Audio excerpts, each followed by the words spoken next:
जहाँ दे के बताना पड़े तो भी देंगे, जहाँ दे के बताना पड़े तो जहाँ भी देंगे।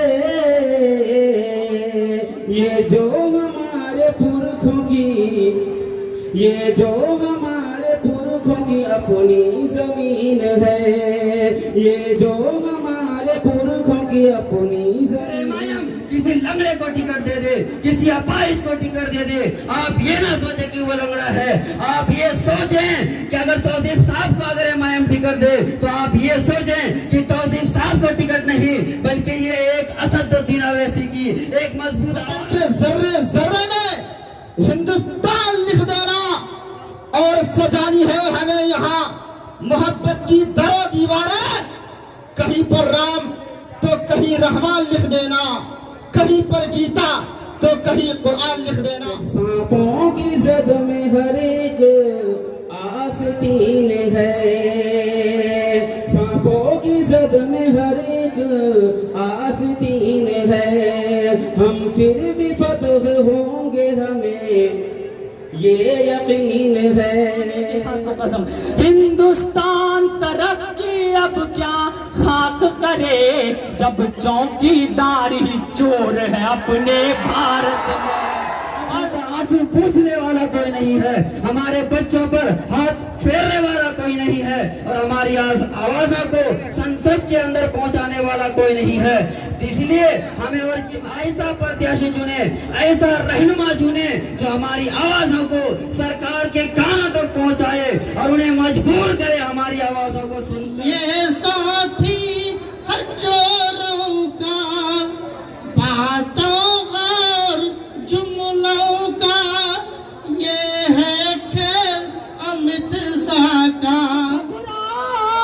कौम के लोगों वक्त बदलने वाला है। क्यों क्यों हैदराबादी शेर हमारा हर लीडर पर भारी है। मत घबराओ कौम के लोगों, वक्त बदलने वाला। हमने बर्दाश्त किया, इन्होंने सीने वाले लाया, हमने बर्दाश्त किया, इन्होंने ट्रिपल तलाक लाया, हमने बर्दाश्त किया, इन्होंने मुसलमानों के खिलाफ मुसलमानों को टारगेट करके, मुसलमानों को टारगेट करके तमाम तरह की कानून बनाई, लेकिन हमने बर्दाश्त की। अब बर्दाश्त करने की बात नहीं है मेरे आवाज दो, आवाज दो। असदुद्दीन अवैसी जिंदाबाद, असदुद्दीन अवैसी जिंदाबाद, अख्तरुल ईमान जिंदाबाद, अख्तरुल ईमान जिंदाबाद, तौसीफ आलम जिंदाबाद, तौसीफ आलम जिंदाबाद, बहादुरगंज की जनता जिंदाबाद, काला कानून वापस लो। एनआरसी के जरिए, एनआरसी के वक्त में शाहीन बाग का आगाज हुआ और पूरे हिंदुस्तान में शाहीन बाग जैसा माहौल बना। उसी तरीके से अगर ये कानून वापस नहीं ली गई तो हम लोग फिर से एक शाहीन बाग बनाने का। जानिब ये शोर है अपनी भारत में, हर जानिब ये शोर है अपने भारत में। कातिल का अब जोर है अपने भारत में, कातिल का अब जोर है अपने भारत में। हिंदुस्तान तरक्की अब क्या खाक करे, अगला मिसरा का वापस लो, वापस करो, वापस करो। नीतीश कुमार मुर्दाबाद, मुर्दाबाद, मुर्दाबाद। बहुत बहुत शुक्रिया, बहुत बहुत सलाम। बहुत खूब। आप पूर्णिया से आए हैं। बहादुरगंज विधानसभा की बेबसी के बारे में क्या लिखूं? बहादुरगंज विधानसभा की बेबसी के बारे में आरजू बेहोश है, आंखों से आंसू टपक रही है, कलम खामोश।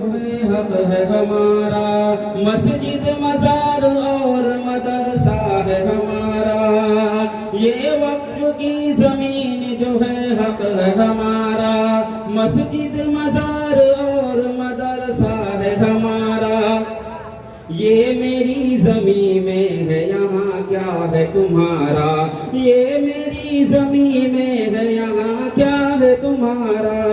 इस वक्फ की जमीन मुसलमानों बचाओ, आवाज उठाओ, आवाज उठाओ।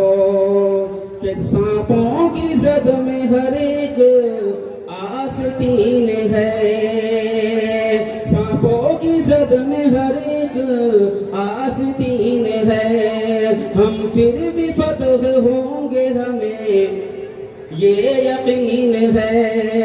आखिरी से पर जोरदार तारीफ चाहता हूँ कि सांपों की जद में हर एक आस्तीन है। हम फिर भी फतह होंगे हमें ये यकीन है। जहाँ दे के बताना पड़े तो भी देंगे, जहाँ दे के बताना पड़े तो जा भी देंगे। ये जो हमारे पुरखों की, ये जो हमारे पुरखों की अपनी जमीन है, ये जो हमारे पुरखों की अपनी जमीन है। ये वक्फ की जमीन जो है हक है हमारा, मस्जिद मजार और मदरसा है हमारा। मोदी ये मेरी जमीन है, यहाँ क्या है तुम्हारा? ये मेरी जमीन है, यहाँ क्या है तुम्हारा? इस वक्फ की जमीन को मुसलमानों बचाओ, आवाज उठाओ, आवाज उठाओ। हजरत गिरामी, जो जानकारी मिली है अब तक अल्हम्दुलिल्लाह, हमारे सरजमीन पर बैरिस्टर जनाब असदुद्दीन अवैसी साहब पहुंच चुके हैं। लेकिन मैं एक बात कहना चाहता हूं, जिन गद्दारों ने अब तक जुबानबाजी और बयानबाजी शुरू की है, उनको एक चीज बताइए आप कि आप जब जीत कर आए AIMIM से, इससे पहले आपकी इस सियासी में औकात क्या थी? अगर अब भी वो चाहते हैं कि हम बैरिस्टर जनाब असदुद्दीन अवैसी साहब से बड़े हैं और दीगर अफवाहात पर बयानबाजी करते हैं, तो उनसे हम जनता और तमाम दीवाने आने वाले एक ये सवाल जरूर करें कि अगर आप हकीकत में इतने बड़े लीडर हैं तो आप जिस पार्टी में हैं उससे इस्तीफा दीजिए और चुनाव लड़िए। फिर देखिए, मुझे यकीन है कि इंशाअल्लाह ताला 10-15 हजार से ज्यादा वोट नहीं ला सकते हैं। सही बात है, सही बात कर रहा हूँ। उसकी कोई पहचान थी? पहचान कब से बनी? जब से वो नीम पार्टी ज्वाइन किए हैं। और कुछ लोग कहता है कि ये पार्टी RSS की पार्टी है। कुछ लोग का कहना है कि इस पार्टी में बीजेपी शामिल है, बीजेपी की बी टीम है। मेरे दोस्तों, आप अगर पक्के और सच्चे मुसलमान हैं, आप जरा दिल की गहराइयों से सोचें, क्या कोई चीज की कमी है? हमारे सदर साहब के पास इतनी दौलतें हैं, अगर वो जिंदगी भर बैठ के खाए तो कम नहीं पड़ेगा। मेरे दोस्तों, ये लड़ाई यहाँ तक नहीं है, ये लड़ाई बहुत बड़ी लड़ाई है।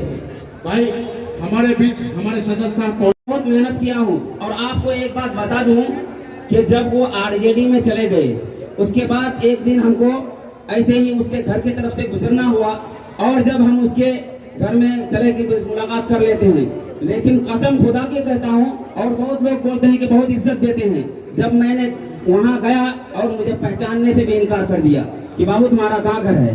अब बताइए हमें क्या करना है?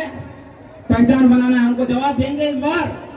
और हर एक आने वाले जितने भी यहाँ साथी हैं, तमाम लोगों से मैं गुजारिश कर रहा हूँ कि आप पैसे के लिए ना करें, आप इज्जत शोहरत के लिए ना करें। और कुछ लोग आते रहेंगे जाते रहेंगे, लेकिन आपको एक बात कर रहा हूँ कि आप ईमानदारी से काम कीजिए। इंशाअल्लाह ताला जिस तरह से जनाब बैरिस्टर असदुद्दीन अवैसी साहब ने अपने हैदराबाद में काम करके दिखाया, उनको समय दीजिए, उनको जिताइए, उनको पार्लियामेंट भेजिए। इंशाअल्लाह उससे दुगुना काम होगा, करेंगे इंशाअल्लाह। और हर एक लोगों से, हर एक नौजवान से मैं गुजारिश करता हूं कि अपने घर के लोगों को समझाइए, अपने इत्तेहाद बनाइए, अपने आप को जज्बात में लाइए कि हमें करना क्या है, हमें क्या करना चाहिए, मुल्क के क्या हालात हैं। करेंगे इंशाअल्लाह। मैं इन्हीं चंद बातों के साथ मेरे भाई दाहिने साइड मंच खाली कर अपनी दें। आपके बात यहीं तक सदस्य साहब खत्म आने वाले हैं। ऐसी बेदारी है, लिखेंगे लिखेंगे तारीख वतन की, लिखेंगे तारीख वतन की, अब पुख्ता तैयारी है, लिखेंगे तारीख वतन की, अब पुख्ता तैयारी है। मत घबराओ कौम के लोगों, अगले मिसरे में अगर सच्चा लगे तो जोरदार ताली बजनी चाहिए कि मत घबराओ कौम के लोगों, वक्त बदलने वाला है। क्यों क्यों? हैदराबादी शेर हमारा हर लीडर पर भारी है। मत घबराओ कौम के लोगों, वक्त बदलने वाला है। हैदराबादी शेर हमारा हर लीडर पर भारी है कि मिलकर के आवाज उठाया जाएगा, वक्फ को अपना हरगिज बचाया जाएगा। और जो हम लोगों की बातों को ना मानेगा, ऐसा ताना साह भगाया जाएगा।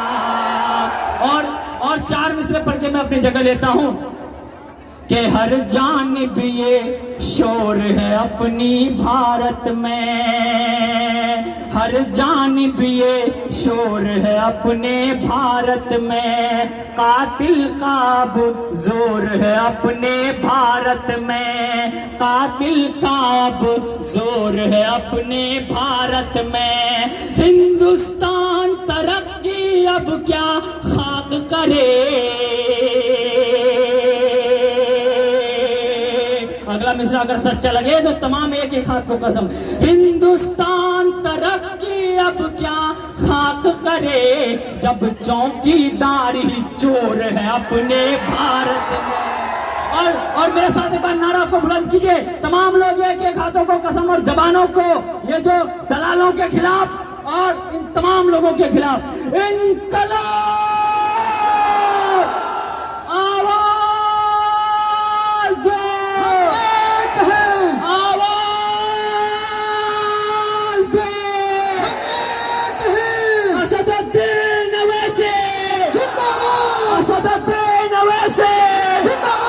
अख्तरुल ईमान जिंदाबाद, अख्तरुल ईमान जिंदाबाद, तौसीफ आलम जिंदाबाद, तौसीफ आलम जिंदाबाद, बहादुरगंज की जनता जिंदाबाद। काला कानून वापस लो, वापस लो, वापस लो, काला कानून वापस लो, वापस लो, वापस लो। नीतीश कुमार मुर्दाबाद, मुर्दाबाद, मुर्दाबाद। बहुत बहुत शुक्रिया, बहुत बहुत अस्सलाम। बहुत खूब। आप पूर्णिया से आए हैं, जिला भाई जनाब अब्दुल्ला सालिम कमर चतुर्वेदी साहब, हमारे नौजवान साथी भाई तसव्वुर साहब, स्टेज पर तशरीफ फरमा मुअज़्ज़िज़ उलमाए कराम, नौजवान साथियों और सामने बैठे हमारे तमाम बुजुर्ग और नौजवान साथियों को मेरी तरफ से अस्सलाम वालेकुम। वाकई आप काबिले तारीफ हैं कि इस करकराती धूप में, इस गर्मी में वक्फ तरमीमी कानून के खिलाफ एक जगह पर मुत्तहिद होकर आपने ये एहसास दिलाया है कि वाकई हम एक हैं। मेरे बुजुर्गों, दोस्तों, नौजवान साथियों, हिंदुस्तान में जब से मोदी सरकार की हुकूमत आई है तब से आज तक सिर्फ मुसलमानों को परेशान किया जा रहा है।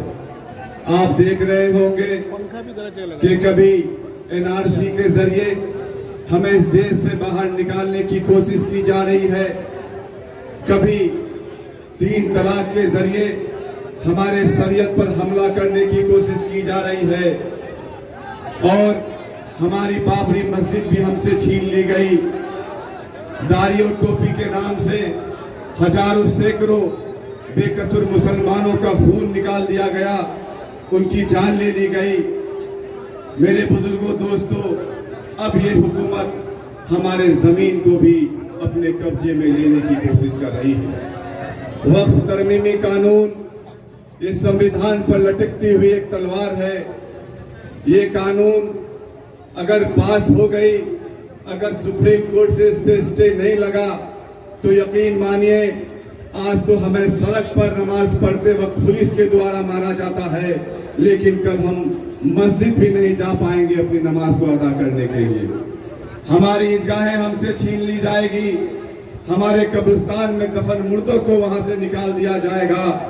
इसलिए मैं आप तमाम से ये दरखास्त करता हूं, ये गुजारिश करता हूं कि आप तमाम लोग मुत्तहिद होकर एक जगह पर मौजूद होकर हमारे बड़े जो आवाज ने उस पर लब्बैक कहकर अपने वजूद की लड़ाई को आगे बढ़ाना है और इस लड़ाई को तब तक खत्म नहीं करना है जब तक ये काला कानून वापस ना ले लिया जाए।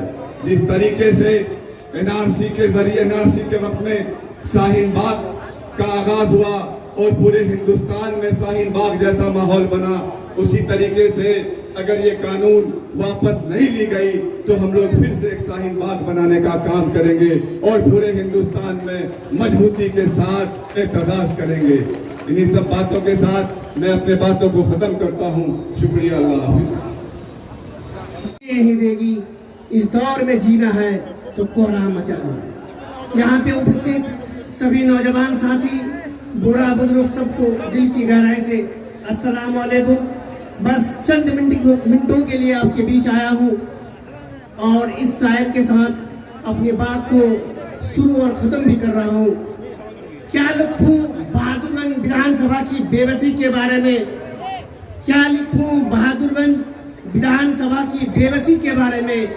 आरजू बेहोश है, आंखों से आंसू टपक रही है, कलम खामोश है। मैं सिर्फ आपको ये कहने आया हूँ कि जो हालात देश और दुनिया में है, हम सबों को हालात को देखते हुए एकजुट होने की जरूरत है।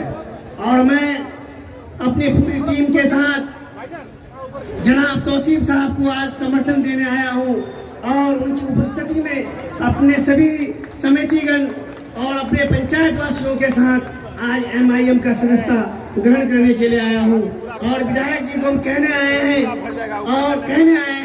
कि विधायक जी आप जिस पार्टी में रहिएगा, जिस जगह में रहिएगा, हम लोग आपके साथ हमेशा थे, हमेशा रहेंगे।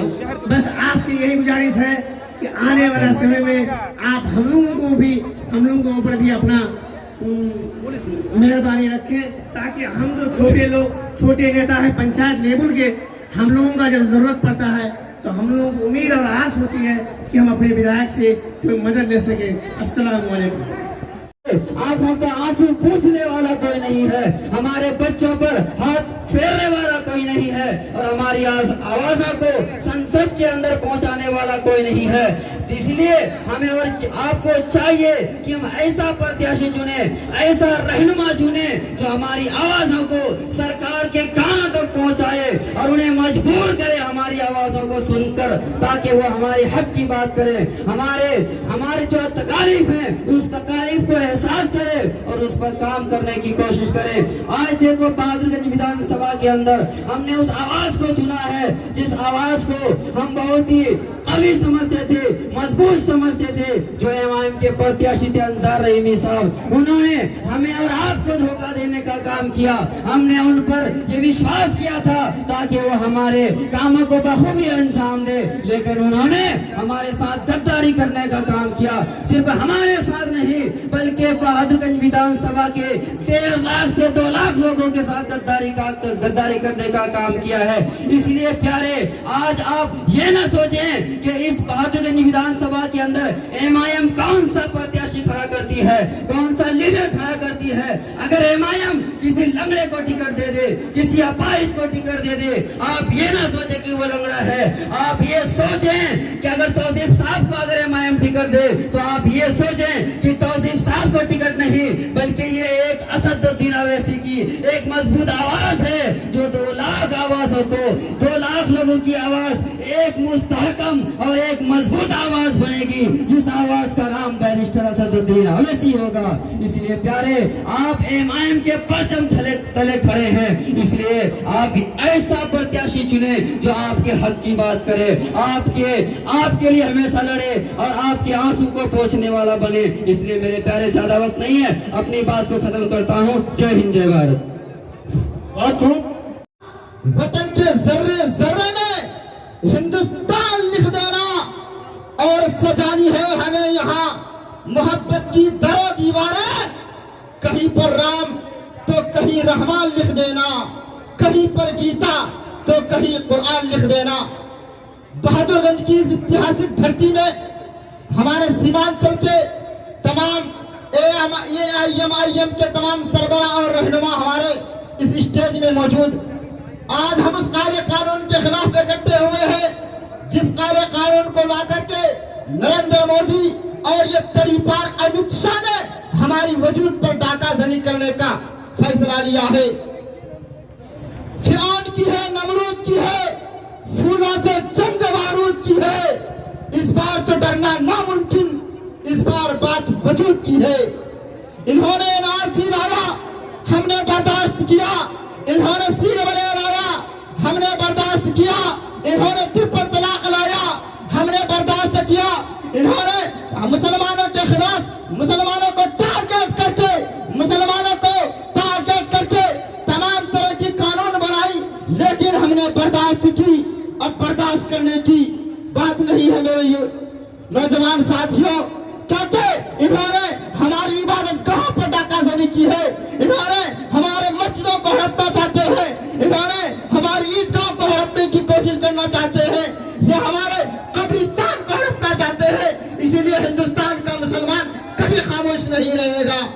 हम अपनी जानों की कुर्बानियां पेश कर देंगे। हम अपनी इस काले कानून के खिलाफ लड़ते लड़ते हम अपनी जानों का कुर्बानियां पेश कर देंगे, लेकिन कभी इस काले कानून के लिए हम कभी अपनी सर को नहीं झुका सकते हैं। हम अपनी सर को कटा सकते हैं, लेकिन हम अपनी सर को कभी झुका नहीं सकते। हमारे राष्ट्रीय अध्यक्ष बैरिस्टर असदुद्दीन अवैसी साहब ने सदन से लेकर सड़क तक हमेशा मुसलमानों की आवाज बन करके मुसलमानों की रहनुमाई की है और मुसलमानों को जगाने की कोशिश की है। अब मुसलमानों, अब तुम्हें बैरिस्टर असदुद्दीन अवैसी साहब की हाथों की मजबूत करने की वक्त आ गया है। बैरिस्टर असदुद्दीन अवैसी साहब और अख्तरुल ईमान साहब और हमारे सीमांचल की बहादुरगंज के कारीगर तौसीफ साहब जब आपको आवाज दे, उनकी बातों को लब्बैक कहते हुए आपको एकजुट होने की जरूरत है। ज्यादा देर तक मैं अपनी बातों को बंद नहीं करना चाहूंगा, बस एक शेर के साथ मैं अपनी बातों को खत्म करना चाहता हूँ कि न मैं तहरीक छोड़ूंगा, न मैं इस मिट्टी को छोड़ूंगा, न ये पहचान छोड़ूंगा। तुझे करनी है जितनी कोशिशें कर मिटाने की, न हिंदुस्तान छोड़ूंगा, न ये पहचान छोड़ूंगा। अस्सलाम वालेकुम। मंच पे उपस्थित पूर्व विधायक जनाब बड़े भाई तौसीफ आलम साहब, चेयरमैन साहब, जिला अध्यक्ष बाबर साहब, जितने भी अररिया से जोकी से आए हुए अब्दुल्ला सालिम चतुर्वेदी साहब, मंच उपस्थित गणमान्य व्यक्तिगण, बड़ों को सलाम और छोटों को प्यार, बाकी हिंदू भाई को नमस्कार। हमको मिटा सके नरेंद्र मोदी में दम नहीं, हमको मिटा सके नरेंद्र मोदी में दम नहीं। अमित शाह हमसे है, नरेंद्र मोदी से हम नहीं। मिला क्या तुम्हें बारूद की फसलें उगाकर, मिला क्या तुम्हें बारूद की फसलें उगाकर, कोई मोहब्बत की बस्ती बसा देते तो अच्छा था। आज ये जो कानून हिंदुस्तान में लाया गया है ये अंधा कानून है। जाने किसे दगा देते, जाने किसे फंसा देते, साथ न दे मुस्लिमों का ये साथी हर चोरों का, बातों और जुमलों का ये है खेल अमित शाह का। अभी से हर खून है ये अंधा कानून है, ये अंधा कानून है, ये अंधा कानून है। हम लोग अगर इससे डरते तो ये कानून हम पे जबरन न थोपते। हम लोगों को जागना है वरना चंद तलाक के जैसा इसको भी झेलना है। बातों और जुमलों का ये है खेल नवाबों का। एक चीज याद रखिए कि हिंदुस्तान के अंदर में धार्मिक स्वतंत्रता 15 से 28 आर्टिकल में है, कोई इसको छेड़ नहीं सकता। लेकिन उन्होंने ऐसा कानून ला करके खास कर मुसलमानों को जगाया है। लेकिन अफसोस की बात यह है कि वो उनके नेताओं ने इतने उटपटांग बयान दे रहे हैं। अभी कह रहे हैं कि अगर मुस्लिमों ने शाहीन बाग अगर बनाया तो याद रखना हम लोग जलियांवाला बाग बना लेंगे। जो शख्स ये बात बोलते हैं मैं उनसे कहना चाहता हूँ कि ऐसे अल्फाज उनके मुंह से निकलते हैं, उनको जलियांवाला बाग का भी हिस्ट्री पता है।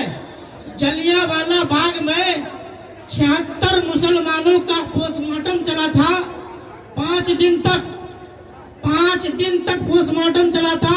76 मुसलमानों ने गोली अपने